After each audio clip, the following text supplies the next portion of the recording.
Hello and welcome back to Alexandria Ocasio-Cortez's Dumbest Moments of the Week.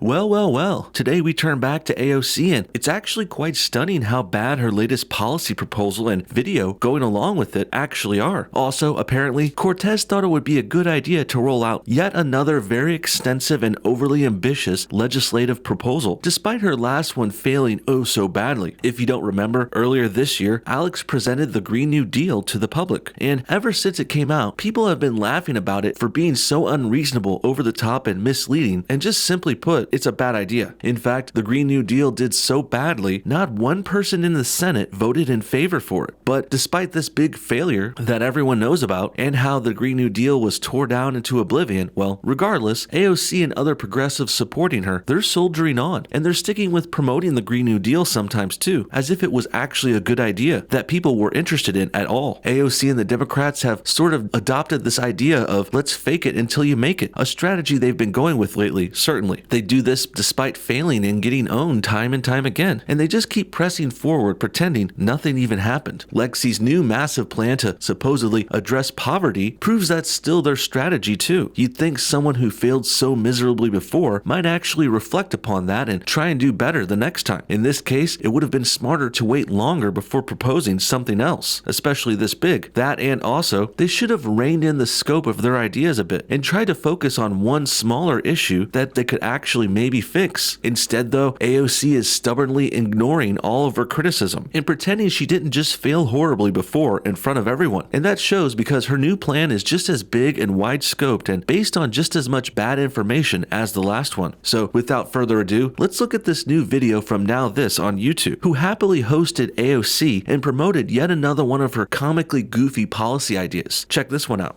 America today is at its wealthiest point than in its entire history. Except among all these record profits, 40 million Americans are living in poverty, and 18.5 million Americans are living in extreme poverty, which is measured as less than $2 a day.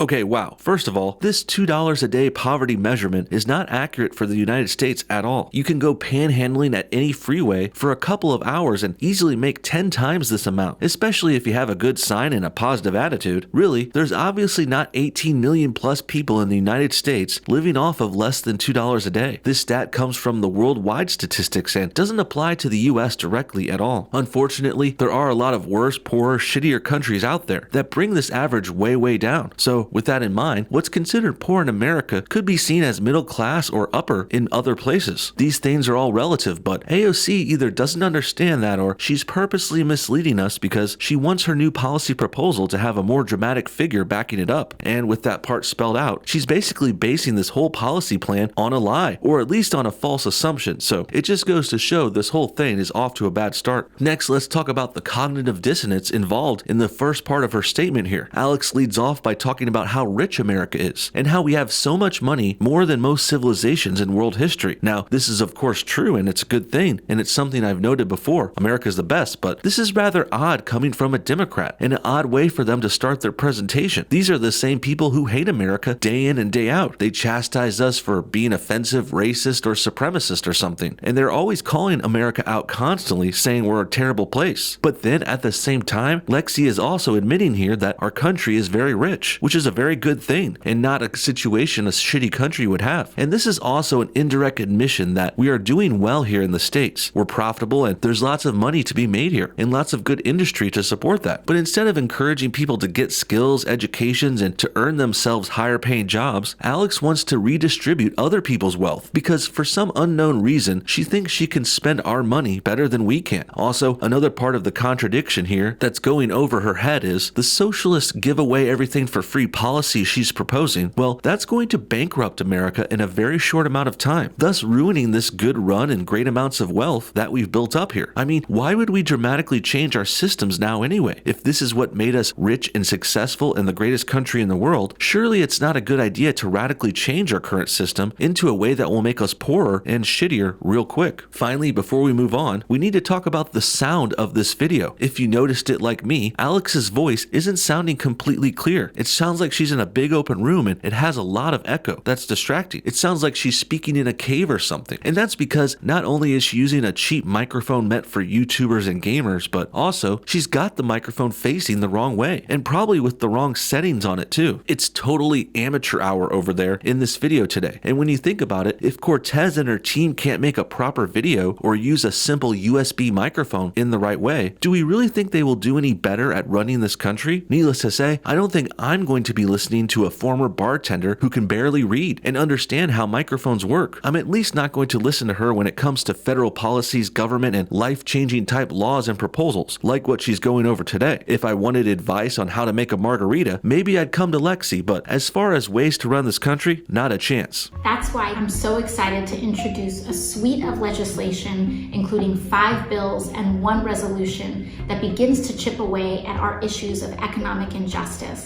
And we're calling it a just society. Well, again, your naming of your proposals is rather misleading here. Frankly, I wouldn't call wealth redistribution just by any means. That's essentially what this whole plan and thing amounts to. She wants to take money away from normal, middle, and upper class people like us and give it to the poorer ones. And while Alex says she's doing this out of the kindness of her heart, forgive me if I don't buy that act. Really, she's actually trying to buy the votes of poor people by literally offering them free money if they support her side. And that's what I would call bribery in most other places, but for the Democrats, they like to call it charity because they think of themselves as sort of superheroes, when clearly they're not. And this just society mislabeling is the same trick they tried to pull on the Green New Deal proposal too. That also was pretending to save the world through government environmental intervention and proposals that were overly ambitious and unreasonable as well. And also, that plan had many hidden pro-socialist and social justice warrior influenced plans inside of it too, which is the same kind of hidden goals I suspect are going on with this just society plan as well. Also, one more thing about that microphone there. I'm not trying to dwell on it too much, but you might have noticed that the microphone has moved a bit for this second shot. The angle is turned down on it, and to me, that says something new about this horrible production. They must have known the mic wasn't working properly, so they tried to adjust it and put it at an angle that points at Alex now. But this didn't work either, and it just goes to show they are even more inept at video production than we thought. At first, it could have just been a one-time mistake that was overlooked, and they could have missed it while recording and just gone with it, but now they set up the microphone wrong twice in the same video, showing they have no clue how it works or what settings to use on it. I could go into great detail on how to fix this, but I don't want to bore you too much here. Basically, you're supposed to speak into the front side of this kind of microphone while it's pointing straight up. There are also a couple of other directional settings that they could have tried here, but apparently no one in this room was competent enough to figure this thing out, which really says a lot about this organization and AOC herself and who she surrounds herself with. Our first bill is called the Recognizing Poverty Act, which seeks to update the national poverty guidelines in order for us to acknowledge modern life, which includes geographic cost of living, the price of health insurance, childcare, and new necessities like internet access. What the hell is going on here? And this part seems almost sane for a minute, but let's keep in mind 3 things I noticed right away. First of all, not only is Alex making yet another big and bold and stupid policy proposal after her last one failed, but also, now this is mentioning the Green New Deal as if it was a good part of AOC's political history. The beginning of this section listed as if it's a positive point on her resume, when it's not, and it's quite the opposite actually. The Green New Deal is a failure and a joke of a plan that literally no one would vote for. It was laughed out of the room immediately too, but as we mentioned earlier, the left likes to pretend they didn't fail, and even they like to pretend this plan was successful and worth mentioning when they're promoting their next awful plan. This is like referencing the fact that you flunked out of high school on your job application, or it's like if a football player put losing in the playoffs on their list of accomplishments. Next, at the end of this bit, Cortez brings up internet as if it should be a human right now that should be considered in the National Poverty Index or whatever. Give me a break. These left-wing wackos don't just want everything to be free now, they want it all to be called rights too. Free internet, right to computers, free food, rights to a car and a house. It really never ends with them, and it's really getting over the top and ridiculous, not to mention very expensive. Where the hell do they think all this money is going to come from anyway? Sure, we have a big economy and lots of rich people you can tax to death here in the United States, but that's not going to last forever or for very long at all, and people will start leaving because of this. And this is especially a bad plan considering considering the fact that the same people like Alex who want to give away everything for free, they also want to open our borders and let in as many people as possible. I don't know how they don't see a problem there with those two plans conflicting, but hey, these are the same people who can't figure out how to use a Blue Yeti microphone. And also, not to nitpick too much here, but there is yet another production error in this video that I just can't look over, all things considered. At around the 1 minute and 18-second mark, now this spells the word witch wrong, leaving out the I. Just goes to show how little they actually gave a shit about this video, and how low IQ and low effort this whole production and the people surrounding it actually are.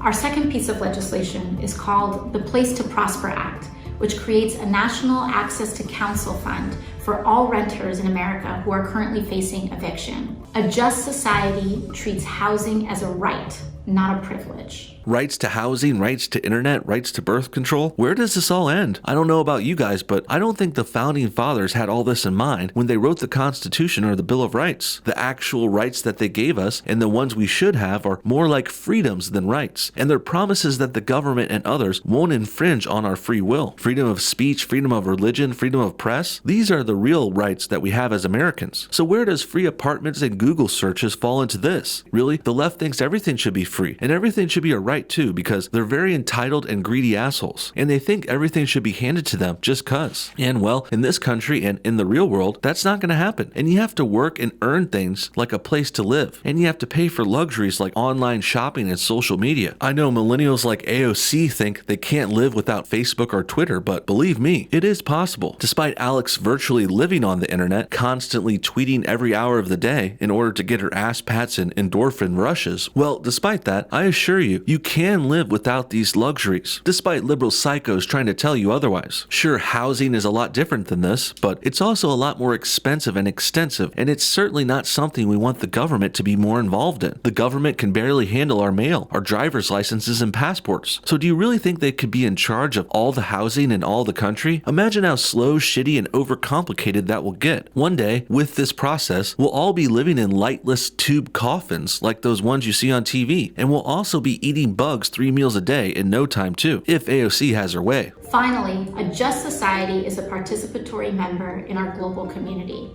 That's why our final piece of legislation is a resolution that directs the Senate to finally ratify the UN Covenant on Economic, Social, and Cultural Rights. Here, after skipping over some of the other dumb stuff in the middle, Alex ends this video with some support for the United Nations, a totally corrupt anti-American group of dictator-supporting hypocrites who love to preach to the US while doing far more shady things themselves. But of course, AOC supports them and their silly international government too, because Alex and the Democrats are part of this globalist anti-American system that's become so relevant these days too. Foreign powers and wealthy liberal billionaires constantly use their money and influence to try and sabotage America and to make us shitty and socialist and failures just like them. AOC goes along with this too because they contribute to her causes and efforts in many ways. But the UN is just another failed bureaucracy, much like the European Union, and these groups overreaching and overstepping and their bloated political systems are failing over there too and across the world. So why the hell will we want to bring that bullshit here to the United States of America? In the end, AOC has failed at this big world-changing policy thing before too, but because she's so popular and such a media darling, and she gets propped up by the liberal mainstream media and the left-leaning global communities, well, because of that, hack websites like NoBS will continue to make pro-left-wing propaganda videos with low effort, like this one we saw today, despite them not knowing how to use a microphone or how to spell the word witch. What do you guys think? Is AOC's Just Society plan just as dumb as it seems? How is taking money away from working people like us just anyway? Just because you're giving it to poor people doesn't mean you're not stealing from us. Also, keep in mind, AOC isn't doing this out of the kindness of her heart. She's trying to give poor people money so they will vote for her and give her benefit in the future. Comment your thoughts on everything below, and thanks for watching No Bullshit. Hit that like button if you enjoyed this video, and we'll see y'all next time.